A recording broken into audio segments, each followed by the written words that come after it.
नमस्कार दोस्तों, हम बात करने वाले हैं आज इन्फ्लेशन के बारे में। ये आपके पैसे को बहुत बुरी तरीके से खाती है। मैं आप लोगों को इस वीडियो को शुरू करने से पहले एग्जांपल देना चाहूंगा जिससे कि आप लोगों को ये वीडियो थोड़ा इंटरेस्टिंग लगे और आप ये समझो कि इन्वेस्टमेंट क्यों जरूरी है ऐसी जगह जो इन्फ्लेशन को बीट कर सके। क्योंकि मैं आप लोगों को बताने वाला हूं यहाँ पे ऐसे ऐसे ऑप्शंस जहां पे आप लोग इन्वेस्ट कर सकते हो और इन्फ्लेशन को बीट कर सकते हो।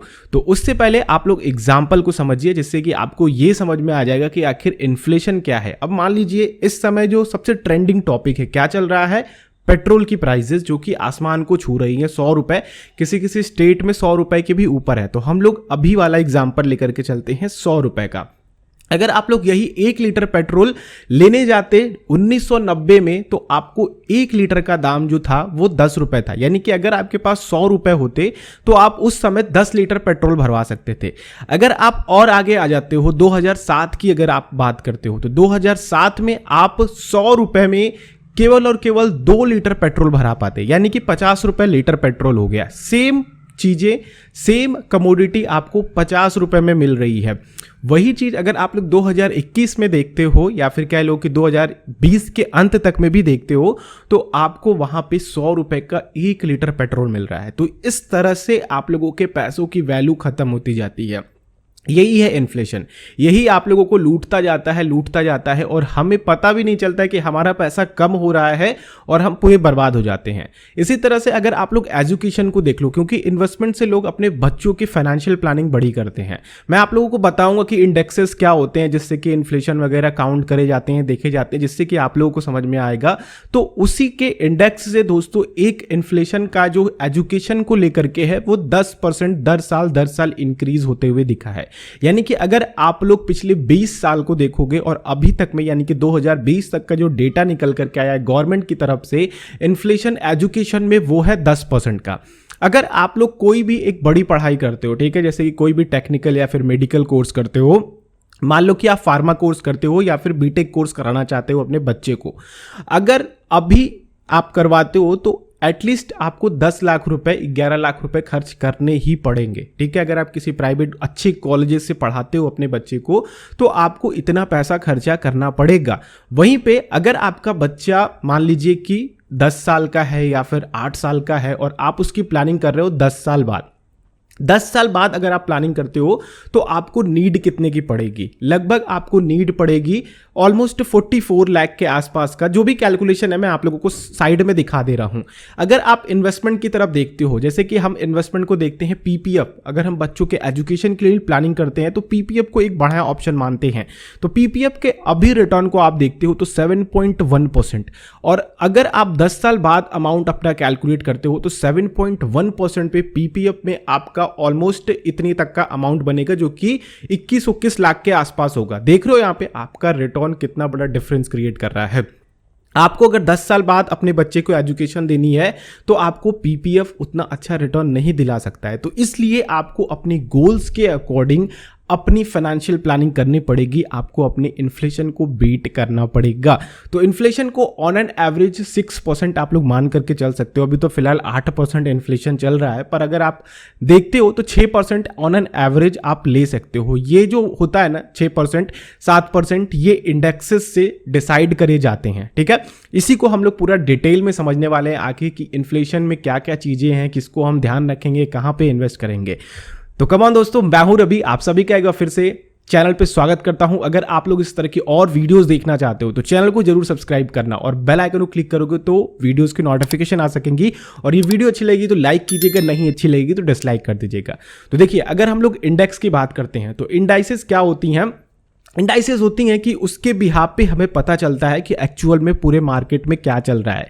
जैसे कि निफ्टी 50 हमारा एक इंडेक्स है, उसे हम लोग इंडाइसेस भी कह सकते हैं, जिससे कि हमें पता चलता है कि ओवरऑल मार्केट में क्या चल रहा है। जिससे कि 50 स्टॉक ऑलरेडी उसमें ब्लू चिप के, स्मॉल कैप के, मिड कैप के लिस्टेड है, तो हमें पता चल जाता है कि ओवरऑल मार्केट में क्या चल रहा है। उसी तरह से इंडेक्स बनाए गए हैं जो कि सीपीआई और डब्ल्यूपीआई इन्फ्लेशन के इंडेक्स हैं, जो कि कंज्यूमर प्राइस इंडेक्स है सीपीआई और डब्ल्यूपीआई होल प्राइस इंडेक्स है। ये दोनों इंडेक्स से ही हमारे देश में इन्फ्लेशन निर्धारित होता है।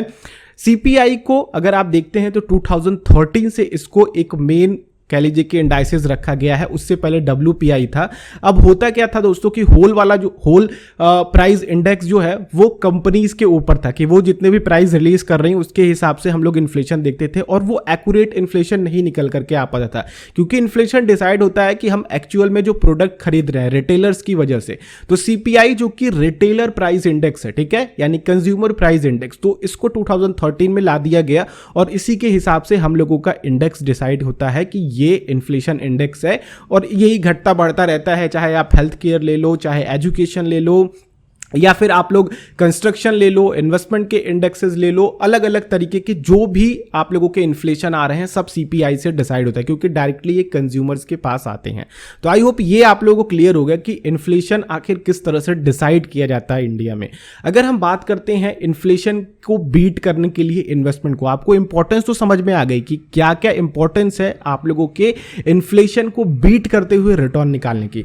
हम कई बार फाइनेंशियल प्लानिंग करते समय ये दिक्कत कर देते हैं दोस्तों कि हम अपनी रिटायरमेंट प्लानिंग को जब प्लान करते हैं तो हम ये देखते हैं कि अभी हमको हमारा 50,000 में खर्चा चल जा रहा है। अब आपकी रिटायरमेंट 50 साल बाद है, 20 साल बाद है। अगर आप 50 के बाद रिटायरमेंट लेना चाहते हो, या फिर 30 साल बाद, या फिर 40 साल बाद, या फिर 10 साल 20 साल बाद, तो आपको अपना इन्फ्लेशन देखना पड़ेगा कि एक्चुअल में जो एवरेज इन्फ्लेशन है उसको आपको बीट करना पड़ेगा, क्योंकि ये आपके एक्सपेंसेस हैं जिसमें आप लोग तेल, पानी, जीरा, सब्जी वगैरह ये सारी चीज़ें खरीदते हो। तो इसको आपको ध्यान में रख करके 6 से 7% का आपको लेकर के चलना होगा कि एटलीस्ट हमें ऐसी जगह इन्वेस्ट करना पड़ेगा जो हमें 7% से या फिर 6% से ज़्यादा का रिटर्न देता हो।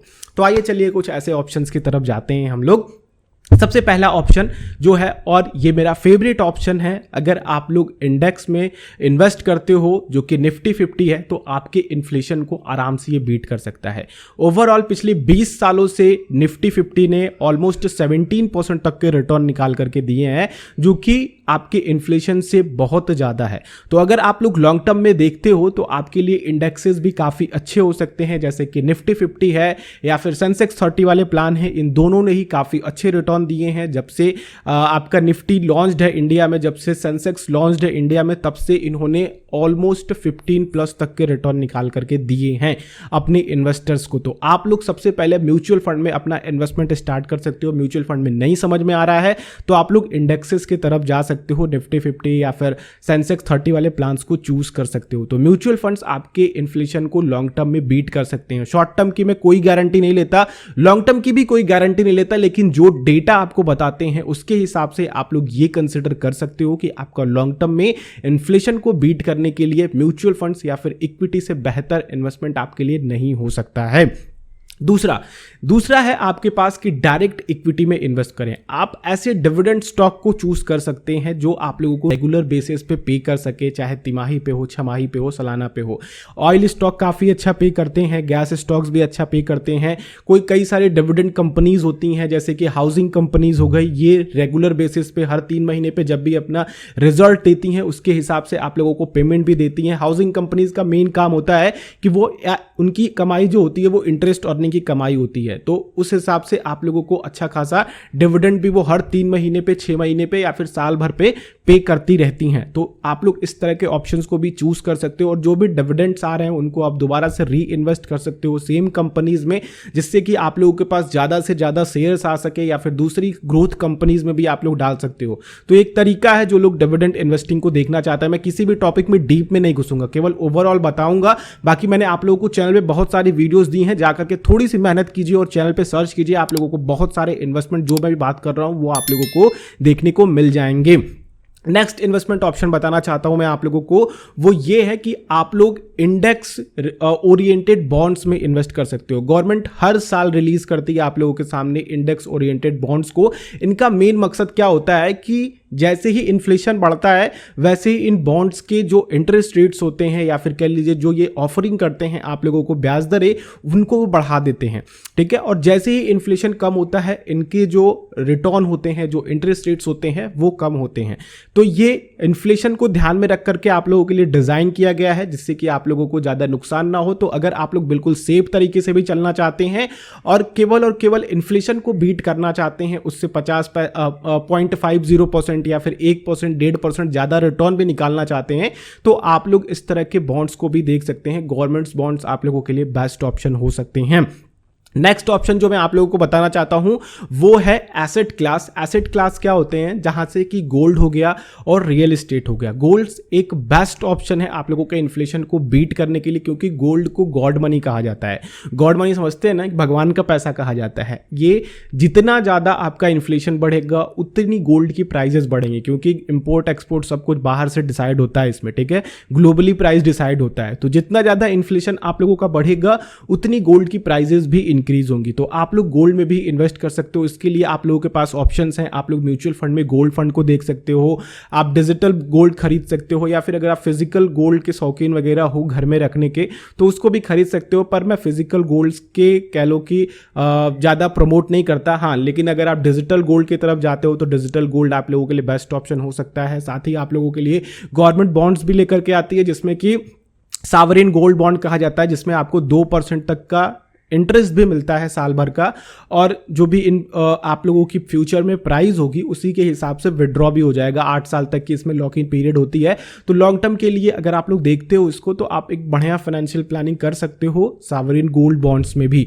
नेक्स्ट जो आप लोगों के लिए बताना चाहता हूँ, ये थोड़ा सा आप लोगों से रिलेट करेगा। जो आपके घर वर हैं तो उनको आप रेंट पे देख सकते हो, दुकानों को रेंट पे दे सकते हो। ये हमेशा आपके इन्फ्लेशन को बीट करते हुए ही आपको रिटर्न निकाल करके देंगे।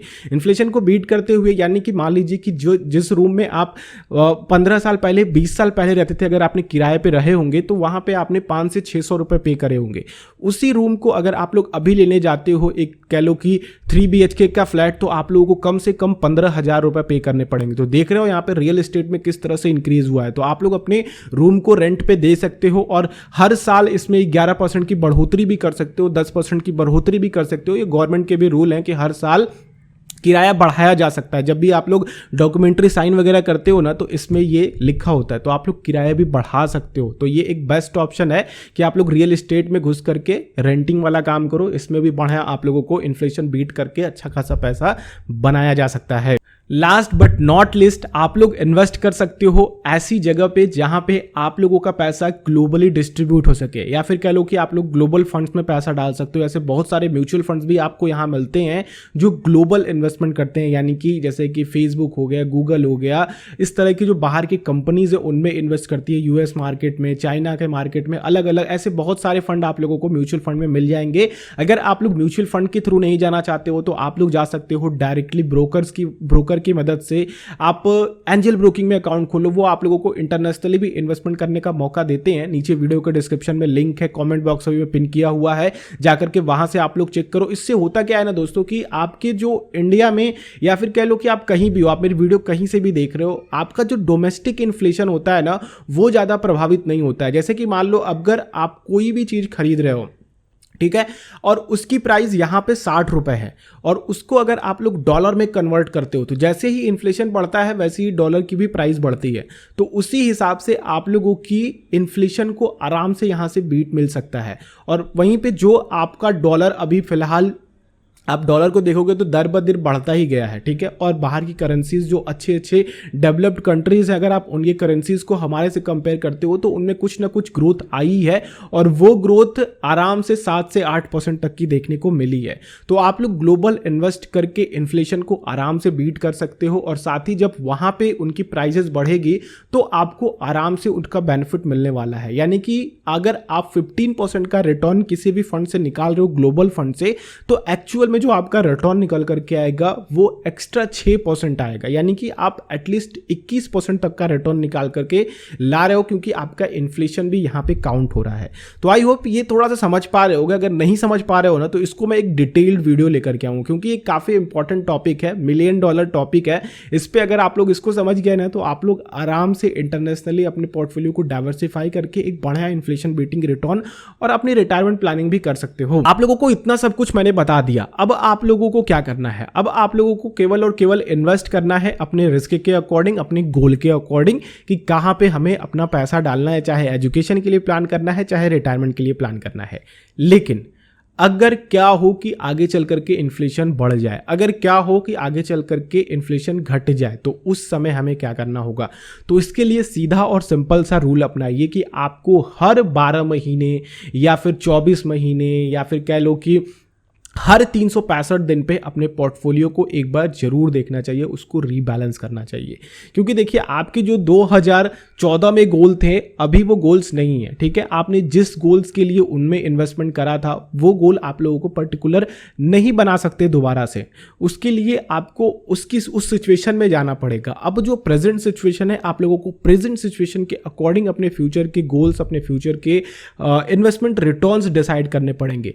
तो हर 2 साल पे, हर 1 साल पे अपने पोर्टफोलियो को रीबैलेंस करते रहिए। जो भी फर्जी स्टॉक्स आपने ले रखे हैं उनको हटाइए, जो भी आपने फर्जी म्यूचुअल फंड ले रखे हैं उनको हटाइए। मैंने आप लोगों को बताया है अभी लास्ट वीडियो में कि कैसे कैसे आप लोग SIP कर सकते हो, लमसम कर सकते हो, वो सारा कुछ आप लोगों को वीडियो को जरूर जाकर के देखना चाहिए। चैनल पे अगर आप लोग विजिट करते हैं तो रिसेंटली आप लोगों को मिल जाएगा, वरना आप लोग जाकर के चैनल पे भी सर्च कर लीजिएगा। मैं आई बटन्स पे भी ऊपर देते आया हूं, उन पे भी जाकर के आप लोग देख सकते हैं।